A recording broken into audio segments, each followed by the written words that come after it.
This is Wilson Morales from blackfilm.com talking to Dennis Haysbert, who's got a role in the upcoming film LUV, which stands for Love. How's it going? It's going well. So before I even explain, I'll let you decide, how would you best describe your character, Fish? Fish is a CEO of the streets. He's a businessman, plain and simple. And but it just translates differently. He's a kingpin. Just for definition's sake. But he sees it himself as a businessman. Mm-hmm. This is directed by Sheldon Candis, who's making his film debut with this. What was the attraction to just being a part of it? The script, and the enthusiasm of a young filmmaker. And I knew that if the script was written well, I think I believe he could execute it.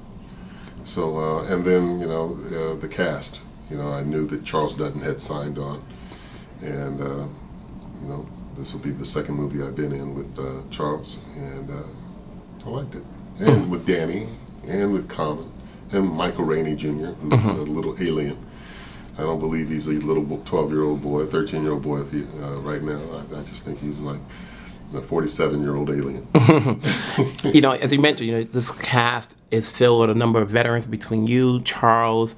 You've got Common in here, and obviously, you're seeing it with Common and Danny and the little boy. How was working on that and just watching this little boy as well as Common, mature into bigger characters? Common, for one, really worked hard.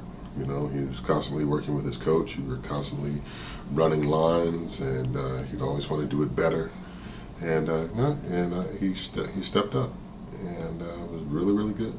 And as for Michael Rainey Jr., brilliant find. He's just an amazing young actor and young man. Mm-hmm. How was shooting in Baltimore? This is my second movie in Baltimore. The first time was under the best of circumstances. Major League 2.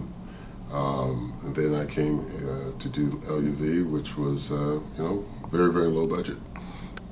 But very fun to do because, it's kind of like guerrilla filmmaking, And, you have just so much time, so you put your heart and soul into it, and you hope that it translates to film. Mm-hmm. What's the difference? As you mentioned, this is an independent film, and you've been part of TV series, you've been a part of Hollywood films, and you're doing this. And I don't recall when was the last time you did an independent film that was low budget and so forth. I do a lot of independent films, and I've done a lot of independent films throughout my career. There's a amazing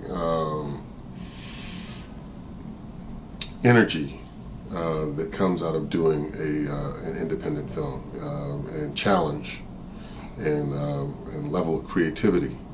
You don't have to answer to studios.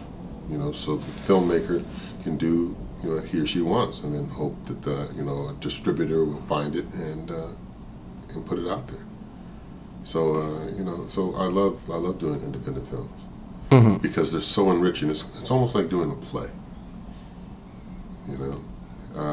Because it's generally really rich in content, and you can just run with it.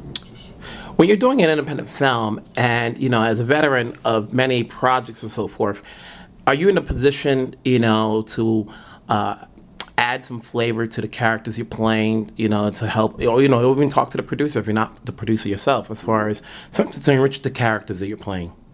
To enrich them? Well, I don't like to embellish too much. I like to, elevate if I can.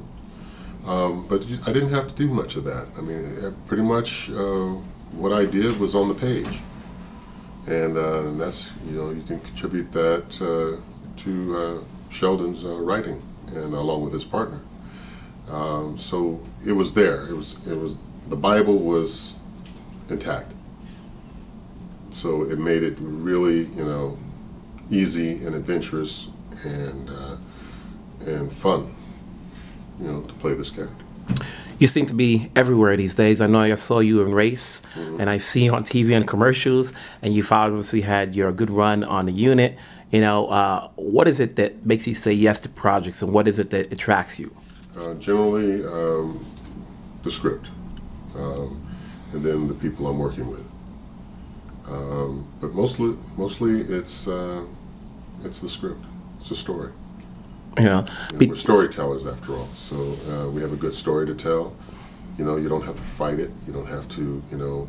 You always work hard, but you don't have to work hard on trying to make it a more cohesive story or whatever. You just work hard on doing the best you can, with the story that you have in hand, and that's the beauty of it. Between playing president on TV and playing a military on the unit, with what's going on with the world now in the military, do you have a better understanding because of the roles you play? I'm sure you've done, Well, I visit the troops yearly. I've been to Afghanistan and Iraq 5 out of the last 6 years. And the 1 year I didn't go, I went to Okinawa. So I get to see the troops, right in there, in the thick of it, and it really helped me with the last 3 years of the unit, having gone over and been invited to the Special Forces compounds. Each year I went. These guys are definitely unsung, and they have a lot of, there's a lot of problems. There's a lot of problems. PTSDs, all of them are suffering from it. A lot of them will never come home. They may come home physically, emotionally. They may come home physically, but not emotionally or spiritually. What do you most recognized for, playing the president, being on the unit, or your current commercial? Well, considering that the commercials are on 24/7, 365, the commercials I'm most noted for. But you'd be surprised, and I'm constantly surprised when I'm walking down the street, especially in New York, and people would say, 24. They would refer to me as Mr. President or Jonas. There goes Jonas.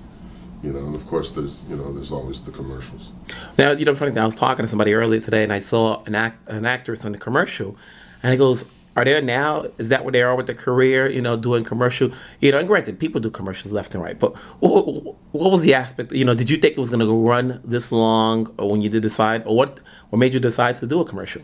Well, it's not just the commercial; it's the product, spokesman, and it's a Fortune 500 company. And what we're doing is working. If it wasn't, I wouldn't be doing it. They would find another avenue to go down. So no, I love it. I love being able to stand in front of the camera and tell the truth to the American public, and then have them make a choice of what they want to do. I'm not pitching anything. I am presenting people with choices. As I mentioned before, I saw you in Rice. I think you did a great job. And any thoughts going back on Broadway? Yes, I'd love to. Even knowing that doing theater is a luxury. I will, at least, if I don't get back to theater soon, we'll probably start going back to, acting class, and, just working out with, different theater literature. So, so I'm looking forward to just, going back and, it's kind of like going to the gym. Mm-hmm. You still got to go to the gym to work out, even though you like to work out at home. What's next for you? I know I saw recently you signed on to take over the role by the late Michael Clark Duncan in Sin City. Yes. What was the attraction? Were you called up for that? I auditioned for it. I liked the role. I love the movie. I really respect Robert Rodriguez and Frank Miller, and I watched the movie a lot. So to be a part of it now is really, really great. It's fun. I don't know if you were aware of this, and I was actually reading this on your wiki page, but you originated the role of Kilowog, and which is what Michael Clark Duncan played in Green Lantern, So the two of you are connected, from two roles, and I haven't really even looked at everything else. Yeah. You know, what else do you have coming up? Or is it just that? Well, I'm developing a lot of things. I have a couple of movies that I'm developing right now, and one of them I hopefully will start shooting after I do Sin City. Okay. So when you say develop, are you meaning to produce and direct? Produce, star, you know, maybe down the line direct. Yeah. How hard is it for an actor to be part of a film and produce? Sometimes, you know, I hear a lot of people say, I'm going to develop and produce, but you don't hear much of it. Or if not, and when it comes out, you know, their names is not so much in the forefront as a producer. Well, on these, my name will be. But, you know, a lot of the producing starts and finishes before the movie's made. And there will be other producers that will take over the, you know, the mantle while I do the work in front of the camera. At the end of the day, come January 18th, what's a good reason to watch LUV? One, you're going to get a great film, and a film that transcends color, even though they're brown faces all the way through it. Two, it's the story and the message it has. You know, what would you go through to pull your family together and connect with your lineage? You know, that's what the beauty of this film is. It's got some of everything in it, but at its core, it's about a little boy trying to get back together with his mother. Okay, thanks a lot. You're welcome.